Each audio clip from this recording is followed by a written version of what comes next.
Hope you're having a lovely morning. This is Breakfast. The board of the Reserve Bank of Australia will meet today with the cash rate expected to remain at a record low, so close to zero now for more than a year. The meeting comes amidst a booming housing market. CoreLogic's monthly home value index has risen 2.8%, and that's the biggest monthly growth since October 1988, believe it or not. However, economists are split on how long this spike in property prices will last. Martin North is Principal of Digital Finance Analytics. Welcome to Breakfast. Hello there. What's driving all of this? Most people would not have expected on this point, at this point in the economic cycle, particularly given the pandemic, that Australia would be talking about another housing boom. It's certainly surprising, although when you think about it, interest rates are really, really low now, and the lending standards by the banks have ratcheted down a little. So first-time buyers are borrowing on average 20% more than they were a year ago.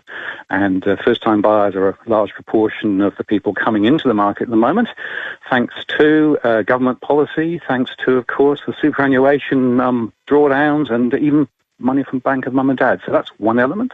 The second element is that people are actually moving out of the cities into the more regional areas and indeed into freestanding homes. So there's a significant boom there in terms of demand. But the other point is that top level index of price growth doesn't really tell you what's going on. If you look at the apartment markets, if you look at closer into the centre of town particularly, they're going in the other direction. So this is a much more complex picture than the headline might first indicate. How much pressure does this put on the Reserve Bank when it meets today and talks about cash rates? No, it's interesting that both APRA and the Reserve Bank says house prices have nothing to do with us. We set monetary policy. We worry about financial stability issues. But the truth is that this is putting significant pressure on the number of households. At the moment, there's around 1/3 of borrowing households who are really just about hanging on by their fingernails because they've got these really big loans. Those new borrowers that are coming in are really very extended.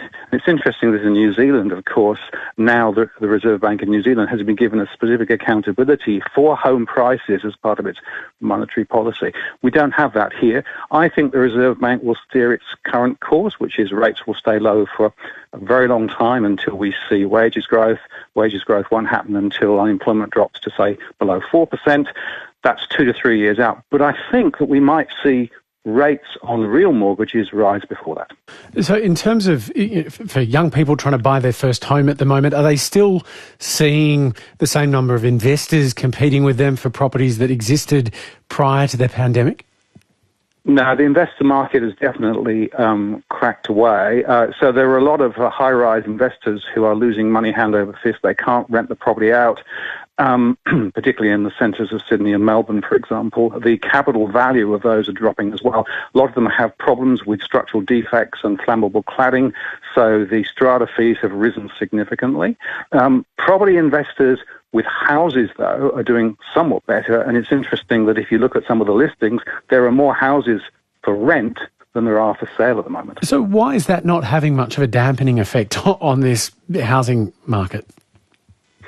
I think it's because there's a little bit of enthusiasm, exuberance there. Of course, the government is very keen and the Reserve Bank is very keen to create the wealth effect, because if you have the wealth effect, then you're going to find that people are going to be wanting to spend more. That's going to flow into the GDP number. So there is an absolute intent from both the Reserve Bank and from the government to try and give people a sense of momentum, and, of course, rising house prices do that. I would also make the point that there's a lot of underquoting at the moment. So a lot of house prices that are actually advertised go over the target, but that's because they're being underquoted by the agents. That's another factor that is also distorting what's really going on. Shock horror. Who could imagine that? Many economists believe property prices will continue to soar. I know you did modelling around the impact of the COVID pandemic on the market last year. One of the scenarios predicted falls of 80%, which obviously sounds extreme.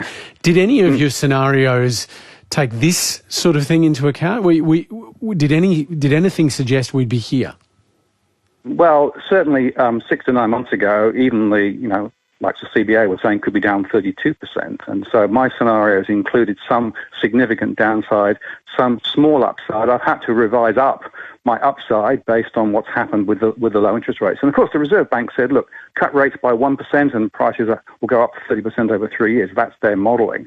I was sceptical as to whether that will flow through as strongly as it has. I think this is a temporary situation. I suspect we will see prices beginning to moderate later in the year. And just remember this, in New Zealand, prices went up 20% in a year, and then the government and the Reserve Bank of New Zealand had to intervene to calm it. So if it continues to go away so strongly, this has got to actually signal some intervention here.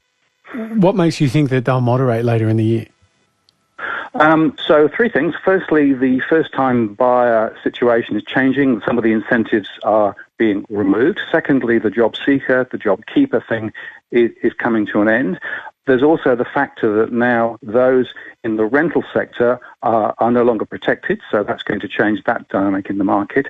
And the international buyers are quite interesting. There are quite a few people coming back to Australia buying some of these homes, but there's very little international interest at the moment, particularly in the high-rise sector. That's going to continue to, I think, play out and therefore put downward pressure there.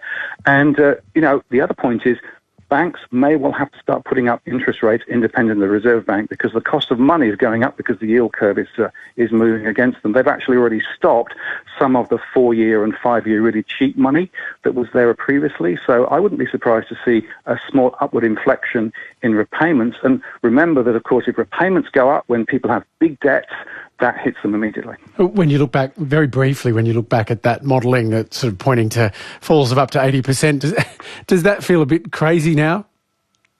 Well, if unemployment had reached 10% and if we had a global fallout from that, remember the Reserve Bank is part of a global quantitative easing strand that everybody pretty much is throwing money at this at the moment, much more money than I expected, there is clearly still a risk.